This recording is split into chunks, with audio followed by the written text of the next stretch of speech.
بسم اللہ الرحمن الرحیم۔ السلام علیکم، میں ہوں مدثر راجپوت۔ اچھا، کئی مرتبہ اس طرح ہوتا ہے کہ ہم زندگی میں بہت ساری چیزوں کے بارے میں سوچ رہے ہوتے ہیں اور اللہ تعالیٰ کا کرنا کچھ اس طرح ہوتا ہے کہ بالکل اسی طرح ہو جاتا ہے جیسے آپ سوچ رہے ہوتے ہیں۔ کئی مرتبہ ہم کسی مہمان کے بارے میں سوچ رہے ہوتے ہیں اور اتفاق سے آپ سے اس کی ملاقات ہو جاتی ہے۔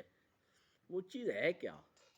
میرے خیال میں تو یہ ہے کہ جب آپ خلوص سے بات کرتے ہیں، جب آپ خلوص سے کسی چیز کو یاد کرتے ہیں تو وہ بات پہنچتی ہے۔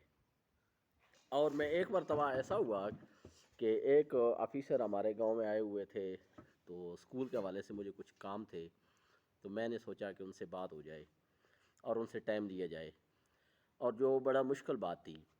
اتفاق سے میں نے یہ سوچ کے اور اسکول آ گیا، بریک ہوئی، بریک میں اچانک دستک ہوتی ہے اور پتہ چلتا ہے کہ وہی آفیسر ہے۔ وہ ہے نا، دل سے جو بات نکلتی ہے اثر رکھتی ہے، نہیں طاقت مگر پرواز رکھتی ہے۔ اس لیے جو بھی کام کریں اس کو دل سے کریں، خلوص سے کریں، اور اللہ تعالیٰ خود اس میں مدد فرماتے ہیں۔